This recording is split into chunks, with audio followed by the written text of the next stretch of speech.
In this recording, I want to return to one of the earlier lessons briefly, just to do a quick introduction of how to use the corner pin effect so that I can start to introduce the distortion effects in your effect menu. So here I have my lower third exercise from one of the earlier lessons. And what I want to do is add what looks like a shadow, a cast shadow, behind my character as he walks across the bottom of the screen.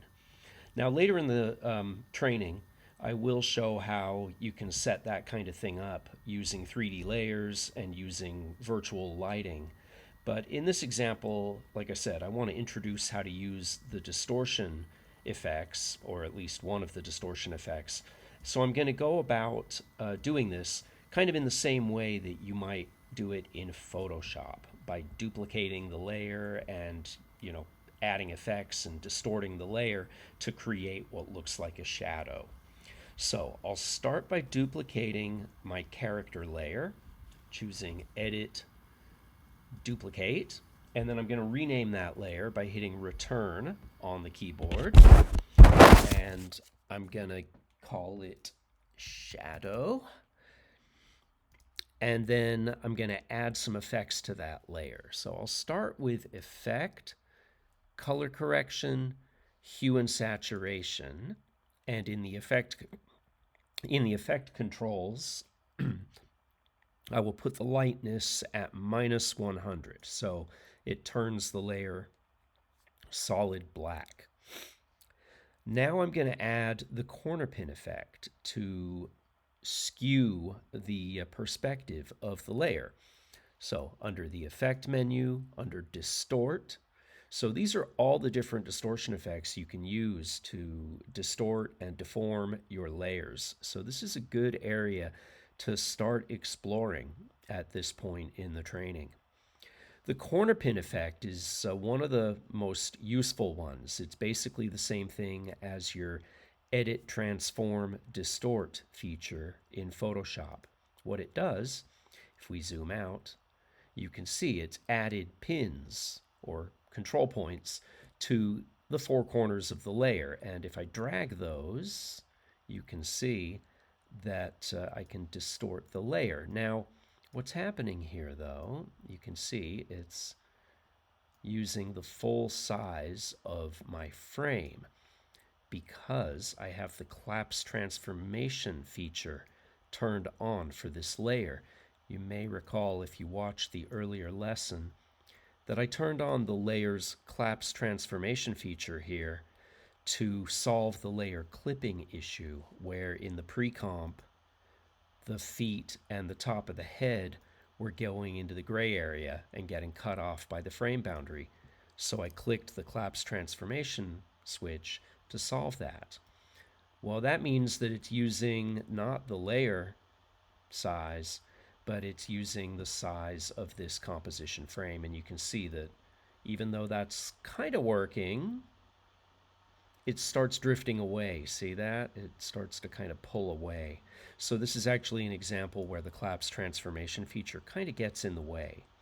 So the best solution in this case is going to be to turn off the collapse transformation. But of course the problem with that is, whoops, if I scoot this over here and take a look, you can see, if you look closely, the top of the head and the bottom of the feet will be getting cut off. But now I can at least use, if I reset the corner pin effect here, you'll see that the pins are not out at the edges of my frame, but rather at the corners of the actual layer, which is going to make it easier for me to set this up and create this shadow, this fake shadow here, and that way it won't drift apart from the character as it walks across the frame with him. But what about that clipping issue? Like I said, I had previously clicked the collapse transformation for the layer to solve that. But in this case, because I'm adding a distortion effect, that's creating an issue. So I'll go into the pre-comp, go to the composition settings, and simply increase my canvas size. So I'm going to make my width here, I'll go about 2400. height goes to about 1350, and that should expand the canvas here, and now the feet and the top of the head are not getting clipped by the canvas size in the pre-comp. So back out here in the main comp, I no longer need to have the collapse transformation switches turned on for either the original layer or the shadow layer that I duplicated and created. So in this case, best to avoid the collapse transformation option to solve the clipping and just go into the pre-comp and expand the canvas size. Now at this point I can go ahead and drag these corner pins around until I get the shadow looking, the way that I want it. And then I'll move the shadow layer underneath the original layer. Go ahead and do a preview here, see how it looks. And I think at this point it should be pretty good. So no clipping issues, and it stays registered with the original layer. It doesn't drift away as it did the first time. Okay, last thing I'll throw on here just to wrap it up real quick is maybe adding a Gaussian blur effect. Under Effect, Blur, and then adding my Gaussian blur effect, and then maybe just cranking up the blur a little bit. Oh, make sure I'm on the right layer. Yeah, I'm on the shadow layer there.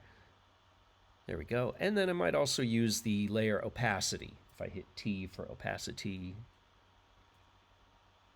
and bring the opacity down a little bit. So that creates a pretty nice little cast shadow for my character there. And again, this is kind of the same way you might strategize doing this in Photoshop, by duplicating the layer, adding effects to turn it black, blur it out. And really the key point here, though, is just introducing the corner pin effect, one of our distortion effects we can use to distort layers, and pointing out that the collapse transformation feature can create an issue when it comes to adding effects, especially distortion effects, to your layers.